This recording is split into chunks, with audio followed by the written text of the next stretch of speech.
Holy adventure, right?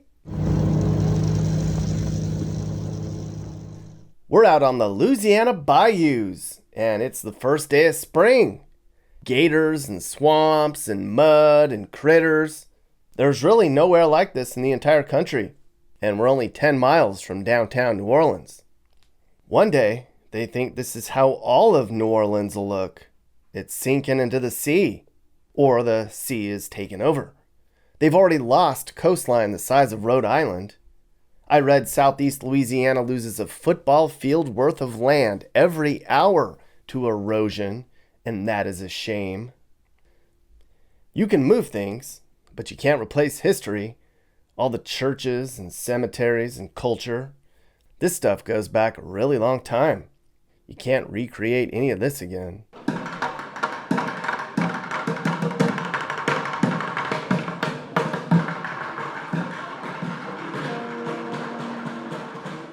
What a better place to start a Deep South adventure than New Orleans, Louisiana. It's equally amazing and terrible, fun and depressing, historic and collapsing, happy and abysmal. It's a perplexing place, New Orleans is, and that's why I chose to start here. New Orleans is the crown jewel of the most complicated region in the country. I'm going to spend quite a few days here in New Orleans. Then we're going to see parts of Louisiana, Arkansas, Alabama, and Mississippi. It's going to be almost a month. We're going to meet a lot of interesting people and see things we've never seen before. And it's early spring. What a great time to be in the South. 'Cause if you know, you know. I'm going to begin this trip with a happy video. I could come down here to the Deep South and begin with some stuff that really lays it on thick. Oh, don't worry, all the bad stuff is coming. That's what you people want. But why start off this adventure with so much negative?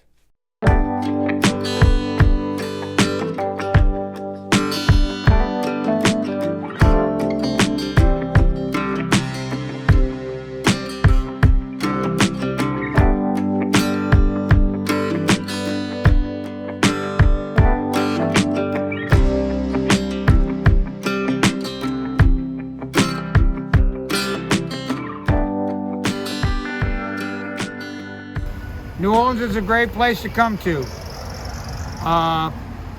Come to New Orleans, enjoy the sights and scenes, and enjoy the food. New Orleans has a lot of fantastic things you can see and do. Just remember, safety first. You got that right, mister. New Orleans, Louisiana. You could travel the whole country and never find a place that's more different than the rest of us than Louisiana. You may not know it, but this was the country's third biggest city 150 years ago. Today, it's not considered very big. New Orleans is like a giant, overwhelming town. There's 376,000 people now, and it's trickling down every year. Hurricanes and crime will do that to a place.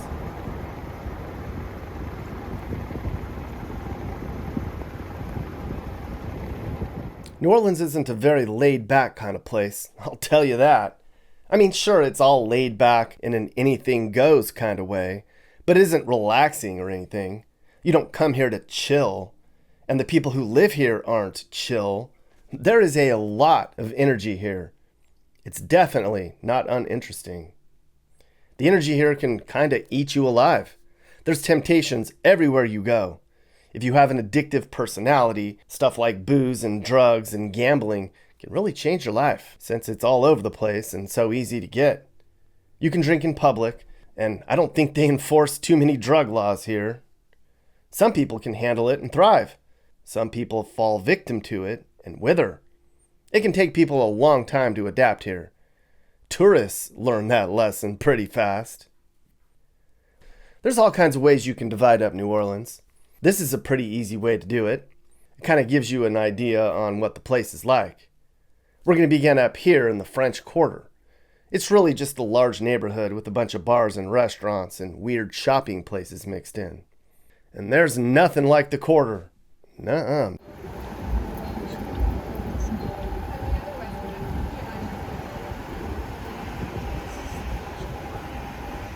There's a lot of history here in the quarter. For the first 70 years of this city's existence, this was all there was to New Orleans. It has a French and Spanish influence. Very neat architecture indeed. Of course, everybody knows about Bourbon Street. That's here in the French Quarter. Here, there's bars open 24/7. Very laissez-faire. It's extremely loud and in your face. It can be a lot of fun if you're into drinking a lot. It's messy and crowded and tight and very overwhelming at times.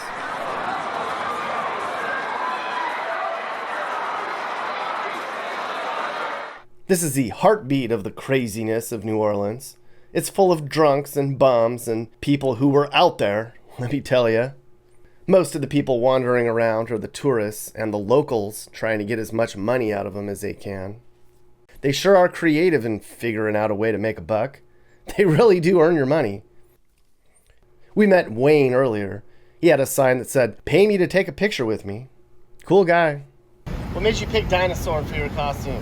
Well, everybody thinks it's a dinosaur. It's an actual alligator, but it's because it's a Louisiana outfit. And there's some pretty darn good mishmash bands all over town. That's a good way to make some extra dough.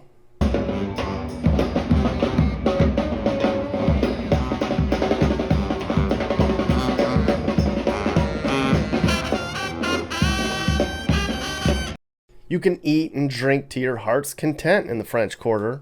A lot of the restaurants here cater to tourists with our own versions of toned down Cajun food.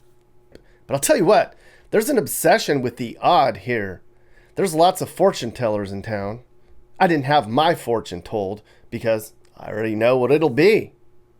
I got my fortune read when we were there, Nick. She told me next year would be unusually bumpy and to expect the unexpected. Oh, you mean like this? Hey! There's all kinds of places to buy interesting stuff in the French Quarter.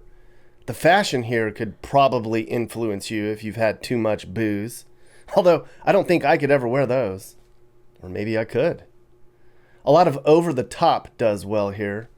I don't think there's a normal place to shop in the entire quarter.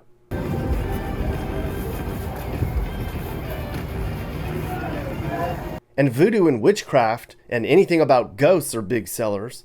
I think every building here is haunted. There's a weird fetish with death in New Orleans. I think that's because of the history of the place.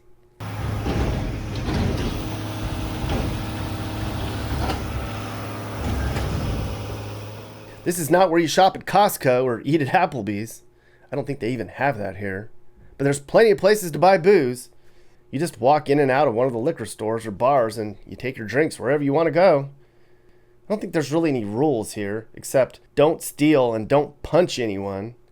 People openly consume drugs and do sexual things to one another, and nobody cares. But most people come in to take the food and music, because this place has soul.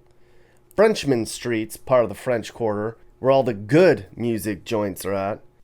Over on Bourbon Street, it's all terrible cover bands. But not here on Frenchman Street. And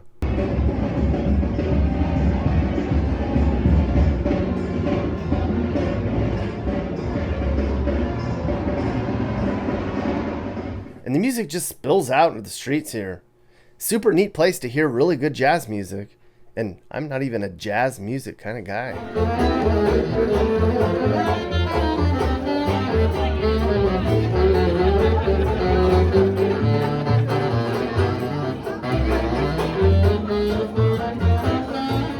But it's a dirty place, the French Quarter is.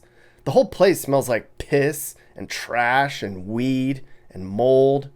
There's a lot of roaches and muggings and puke. But it's fun, I guess. They power wash the sidewalks just about every day, but it doesn't really seem to help much. And the whole city's sinking. That's because it was built on sediment along the Mississippi River. And that sediment is, well, settling. They need to rebuild the entire quarter, but they can't do that. So it's kind of a patchwork job. Trying to fix all the sewer lines would be a massive undertaking. The roads and sidewalks, let me tell you, those are some of the worst of any downtown I've ever seen. All over this part of town, there's potholes 2 feet deep and cracks in sidewalks so wide people use them for trash cans. That's beer can. Of course, this is where they have Mardi Gras every year. And you think the quarter looks filthy now, you should see it during Mardi Gras. Talk about a messy, sloppy neighborhood. And look, there's still beads in the trees everywhere, and Mardi Gras took place a month before I was even here.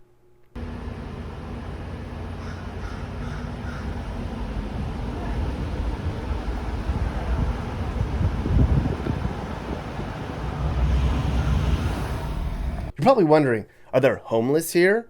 Of course, this is America. You'll see a lot of homeless people in small doses, but nothing like what you see in California. Just a few random people sleeping on random blocks.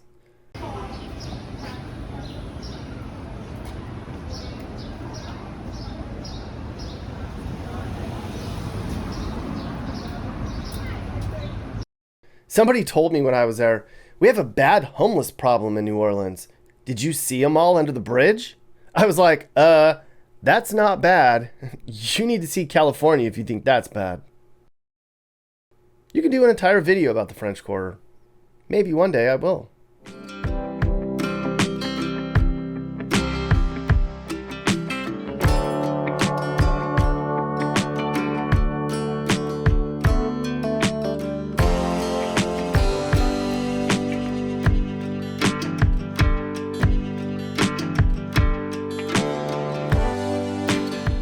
There's a lot more to New Orleans than the French Quarter. They have a little downtown area that has some high-rises and condos with office buildings. There's really not a lot going on here, except for the well-known Magazine Street, which has all the trendy places to eat and shop.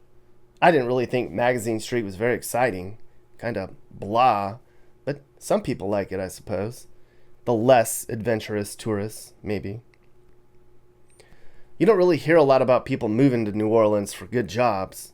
There's a lot of jobs that pay well in energy. I mean, this is Louisiana, but a lot of the people who live here work in tourism and retail, like bartenders and hotel workers. Downtown along the water is very nice and clean, except for the areas where all the homeless people hang out. Over here is where a lot of the tourists hang out who don't get bombed on booze all day. You know, the old people.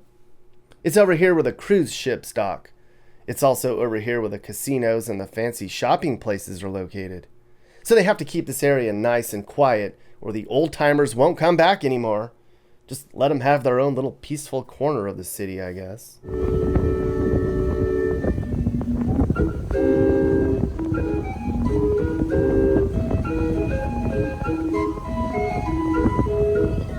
It's hit and miss for supplies in downtown New Orleans.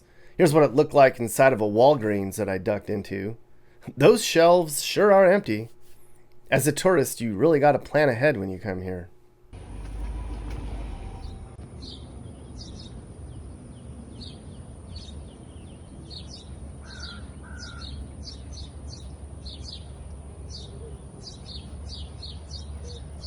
Now, as you get away from downtown, it's pretty much a crapshoot as to what kind of hood you'll find.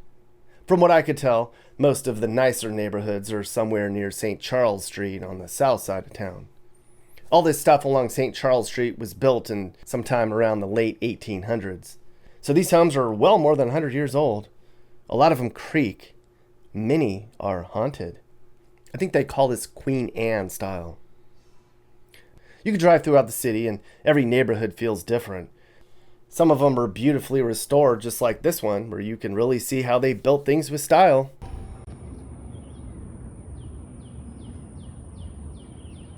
New Orleans is one of the few places in the country that's progressive, but not diverse, at least racially. Yeah, the culture and experiences are all very different, and it's very diverse in viewpoints. I mean, if you're weird or fringe, nobody cares, because they are too. But racially, it's a very black and white place.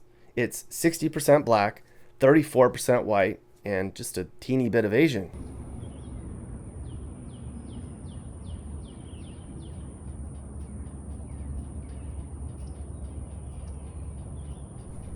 Sometimes neighborhoods are just random. Like there'll be a few blocks of old restored mansions, and then you turn a corner and it's crack houses. You're a millionaire, and you're shopping in the same local market as the local hood rats. I love that. I think that's neat. And then, of course, you have some of the most dangerous and run-down neighborhoods you've ever seen. And there is a lot of that here, I tell ya.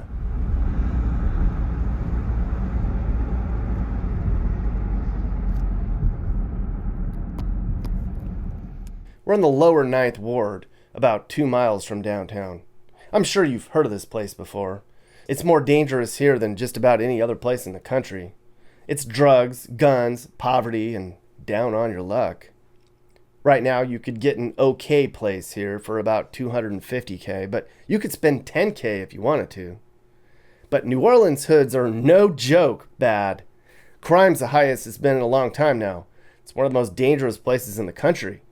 They say it's a lack of policing on the streets that makes things so bad here now. Nobody wants to be a cop here. I mean, can you blame them? And policing is one of the many essentials that are not reliable in this city. They tried to recall their current mayor. It didn't work. And a lot of people weren't very happy about that. But I'm going to do a complete dive into the bad side of New Orleans in another video.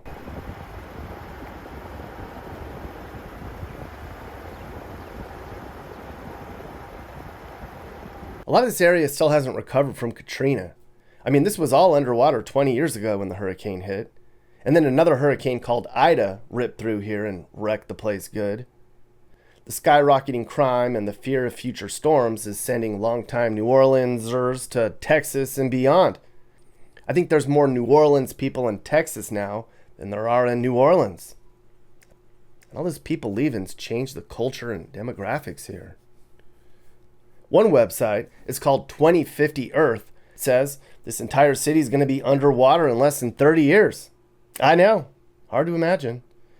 The author of that site poses an interesting solution.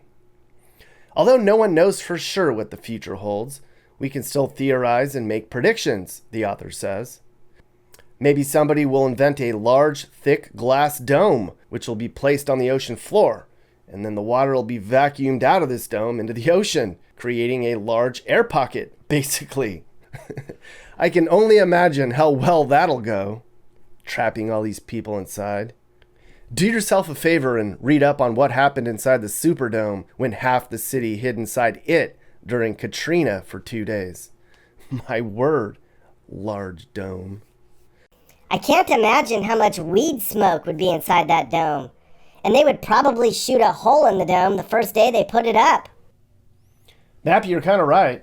And then the whole glass dome would come crashing down onto everyone. Or the carjackers would just crash into the glass dome. I agree, Mappy. It seems like there's a lot more to that idea that they haven't thought about yet. Huh? A nice hat, by the way.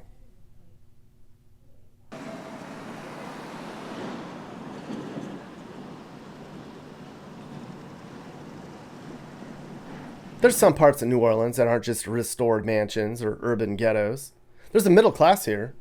Most of the average folks are on the far western side of the city, over here in places like Metairie and Kenner. On the west side of town, homes are in the $250,000 range. It's a lot quieter and cleaner over here. Not nearly as much partying and gunshots. You could even raise a family out this way. Or if you want the really upscale life, you could take a very long bridge across Lake Pontchartrain to get to the more upper middle class. In places like Madisonville and Mandeville, homes are in the $350,000 range. Kind of a low price for a nice looking area, I have to say. This is where the successful people live who don't want to deal with a lot of drama across the lake. It also doesn't flood here as often. But again, you never know. This is South Louisiana and all.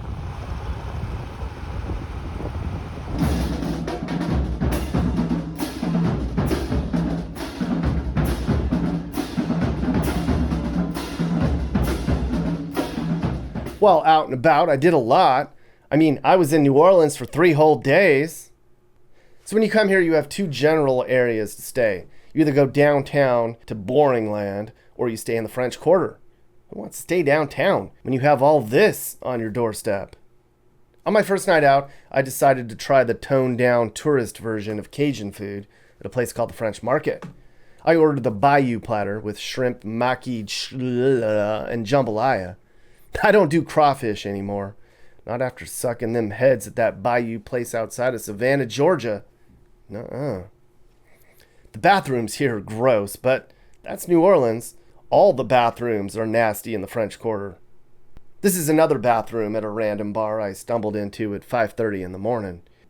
I had to stand outside the bathroom door to pee to avoid standing in all the piss on the floor.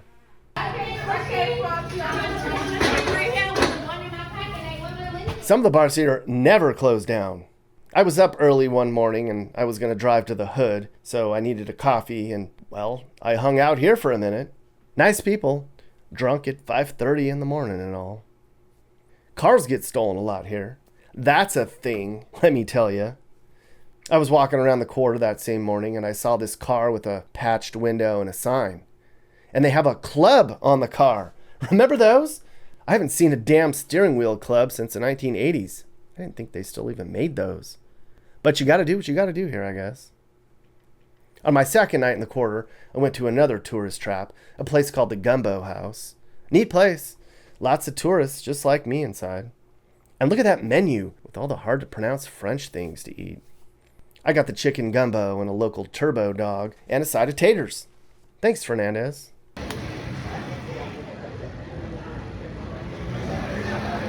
Then I got wasted. It's kind of hard to walk by bar after bar when you're trying to lay off the stuff so you can be clear and focused for your road trip. I mean, this was only night 2 and I had a long road ahead. But when you're there, you kind of just get sucked in. Those are called fire and ice shots. I think I had 4. On my final night out, I went to the Napoleon House and got a muffaletta salad and gator sausage. Is this alligator cage free? I kind of felt bad eating the alligator after spending the previous afternoon hanging out with them and all. That was probably the highlight of the trip, I'd say. Out in the swamps. They have these airboat tours outside of town where you can get up and close with the swamp creatures. There's a lot of airboat toursmen, but I'm glad Scott was our guide.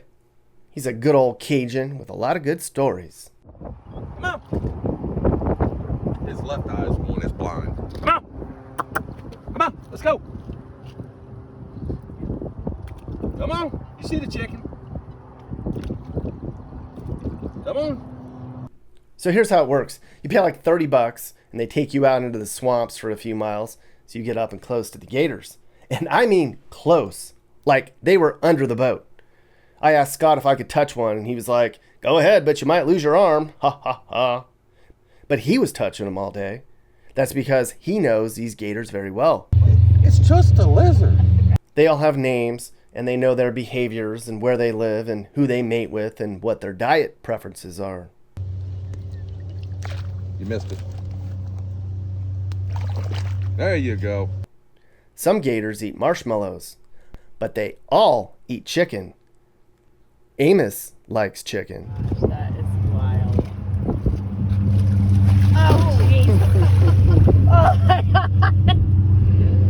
This was early spring, so the gators had just come out of burying themselves in the mud for months at a time. That's why they were a little slow. And we even saw baby gators. That was neat. Hopefully I didn't eat baby gator the next day. That would have sucked.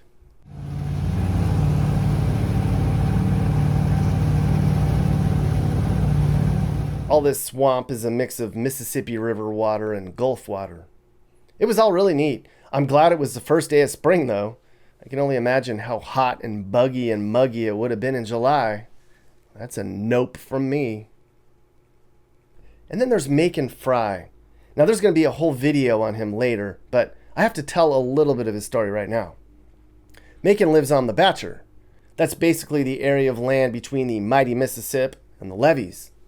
And Macon's house is on the damn river, like on it. There's only 12 of these homes left on the Batture, and for a long time, their livelihood's been threatened. The city, the feds, even private landowners, they've all tried to stake a claim here and run these people out. But they won't leave, because they don't have to. Anyway, Macon's an author, and he wrote a book called They Call Us River Rats. These are the last of what were once thousands of homes on both sides of the river down here. Thousands.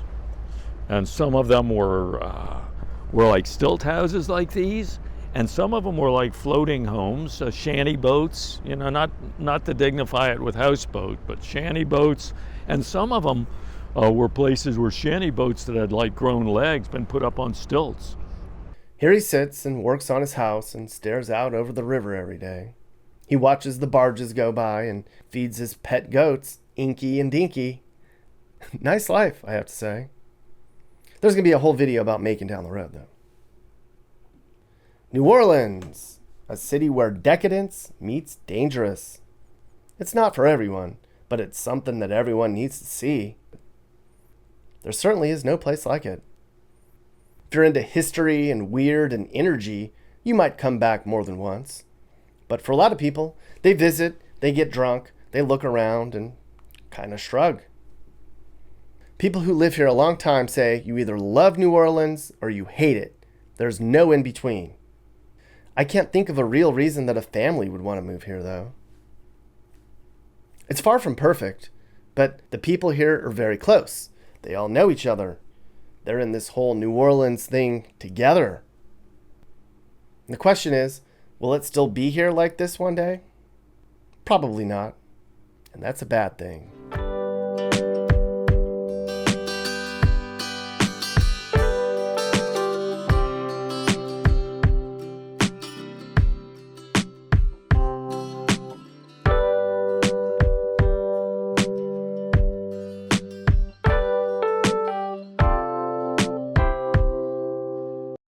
Talk to me about the New Orleans, some of the challenges that New Orleans has right now. Well, right now, mainly since COVID, there's a lot of unemployed people in New Orleans, and places like fast food places can't hire enough employees to work the shifts, and so you tend to find fast food places are closed at 6 o'clock in the evening. When they would normally be open until 10 or midnight or whatever, because they can't seem to hire people. Yet there's a lot of people that are unemployed, and so I don't really understand why they're not able to fill the positions. And that seems to be something that's going on more than just in New Orleans, because I've run into it in other places as well. So is it the economy here? Is there just not a lot of good jobs, or is it just the people don't want to work? I think it's a combination of the two. I mean, if you don't consider fast food to be, a good job because it pays, minimum wage, $10 an hour or whatever, there's plenty of jobs that pay minimum wage. But one of the things that's happened in New Orleans over the last 20 years is all the oil companies are gone. At one time we had 5 oil companies headquartered in New Orleans, and now there's none. The iconic One Shell Square is no longer named for Shell Oil.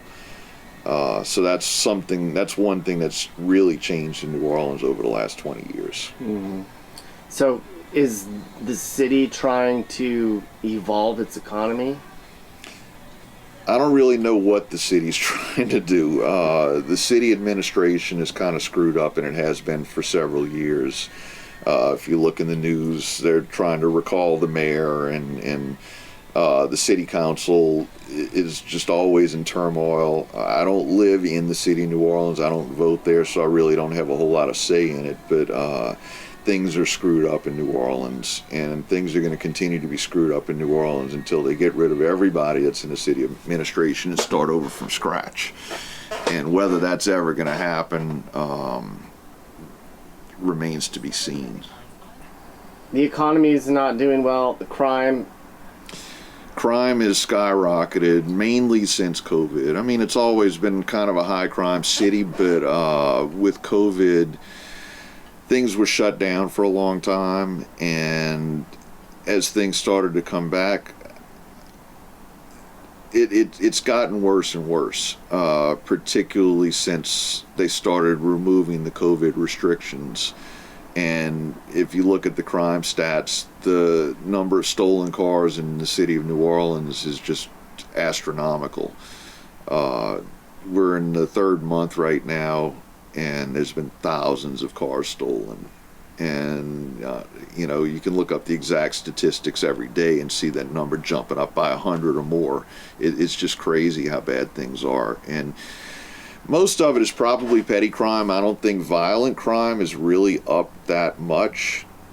But the petty crime, like I guess if you consider getting your car stolen as petty crime, that bothers me. That kind of thing bothers me. I don't want somebody even pulling on the door handles and going through my car at night to steal the spare change.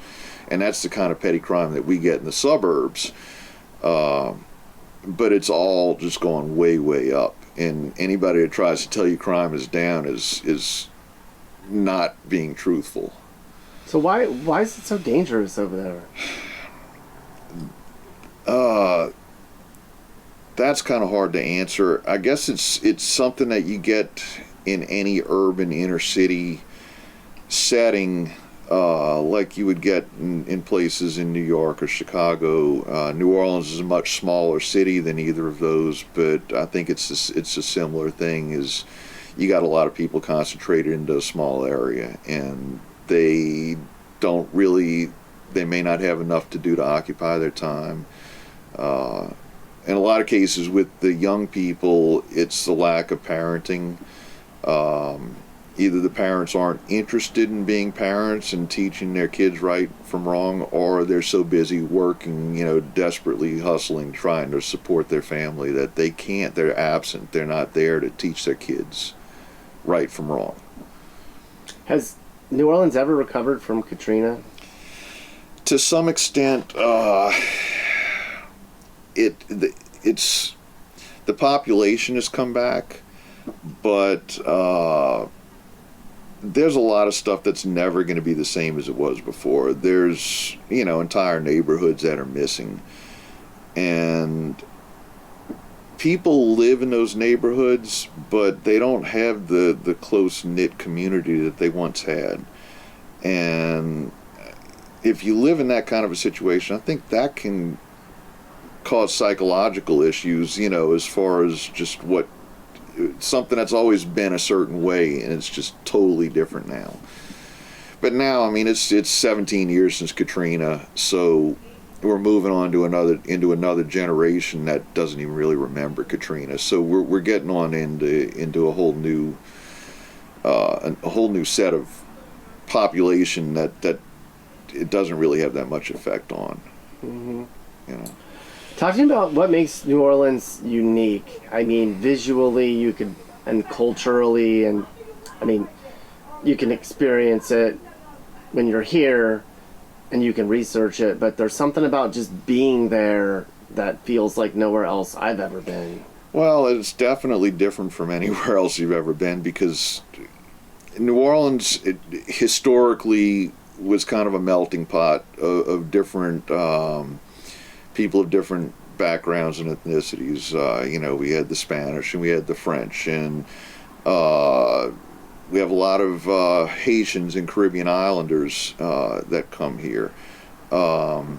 Historically, and this is only dating back 50 years or so, we had a large influx of Vietnamese people after the Vietnam War.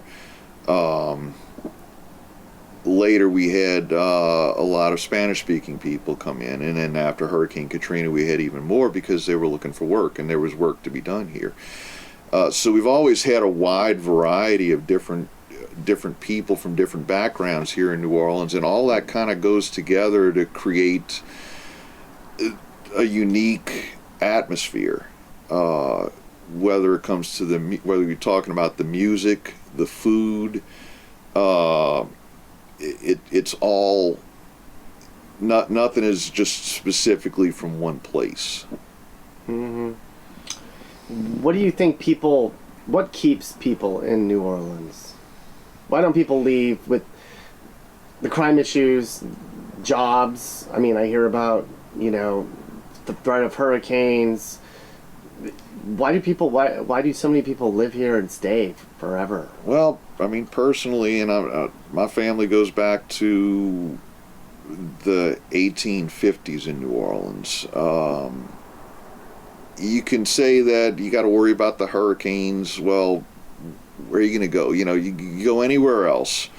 in this country, and you got earthquakes, you got tornadoes, you got something like that to worry about, flooding, whatever it is. There's no place you can go that's completely immune to natural disasters. So ours just happens to be the hurricane. The climate is part of it. I wouldn't want to live anywhere where we'd have to deal with freezing weather. It does get very hot here, but I wouldn't want to go anywhere south of here where it gets even hotter. Everything, as far as me, it's for practical reasons. Trying to escape crime. Well, I live in the suburbs, so, the crime isn't really that bad. You can continue to move further into the suburbs to get away from the crime, but eventually the crime's going to catch up with you. But there is a certain thing about the culture of New Orleans that, as I was saying, it's unique to here. That's what I'm used to. And you go someplace else and you get something completely different, and there's a certain degree of culture shock, like going to New York City or something like that. That is the closest thing I've ever experienced to culture shock, was just because it was so different from New Orleans. And I've been all over the country. It's not like that's the only place I've been, but it's so unique that, in my travels around the country, I've always come back to New Orleans. And I guess that's where I'll always end up being. What do you think is most important to people in New Orleans? What do you think they value the most? I would say family, because there's a lot of part of the New Orleans culture is people tend to live really close by their relatives. You can go into different parts of the city and walk down a block, and everybody in that block is related to each other. Now, it's not the case with me, but that's the case with a lot of people, and I hear about it all the time. People talk about that. They're going right next door to their cousin's house, or their grandma lives across the street, and they don't go far from home. What about the future of New Orleans? Where do you think this place is going to be in 50 years when you're about to be dead and gone? What do you think is going to be going on here? What do you think it's going to be like? Well, if they don't improve something with the city administration, New Orleans is going to continue to decline and crumble. I think it can be fixed, but I think there's a lot that needs to be done in the city administration. And another thing is, there's always the threat of that hurricane that's going to come in and wash the whole place away. We've had, in my lifetime, we've had a couple of bad ones. Within 20 years of my lifetime, there was a couple of other bad ones, and everything's still here. But you never know when that Category 7 hurricane, which they'd have to invent Category 7 in order to call it that, but you never know when something like that's going to come in. Plus, Louisiana's sinking, and eventually it's going to be even further below sea level, and there's a possibility that this might all be beachfront property. So it's really hard to guess at what the future of New Orleans is going to be like with so much working against it. All right, one more question. What would you do if you were in charge? What would be 3 things that you would do to fix New Orleans and get it back on the right pathway? I wouldn't. That's not a job that I would want, because I know what needs to be done. I mean, every street in New Orleans needs to be repaved. Every water line and sewer line in New Orleans needs to be replaced. But where do you get the money to do that kind of thing? I'm really the wrong person to ask. You need to ask somebody that's gonna be running for mayor, and actually would have the know-how to do that kind of thing. Because that's the biggest problem, is everything that needs to be done in New Orleans costs a fortune. And you got a very poor tax base in New Orleans. Where's the money going to come from? Because the federal government's only going to give you so much. The state government's only going to give you so much. And it's a really major project just to overhaul the drainage and sewage system in New Orleans. And you got to do that before you can fix the streets, because the drainage and sewage all runs under the streets. So as long as that's messed up, the streets are going to continue to collapse into the sewers, and I wouldn't even try to guess at how to fix New Orleans. Are you looking to move and need advice? I do consulting. That's right. I'll sit down and talk about where the next perfect place for you and your family should be. I do it all the time. Together, let's find you a new home that's safe and checks all your boxes. And I can also help you find your new house, too. Email me and I'll work with you on not just helping you figure out where to move, but I can help you find your perfect home, too. That's right.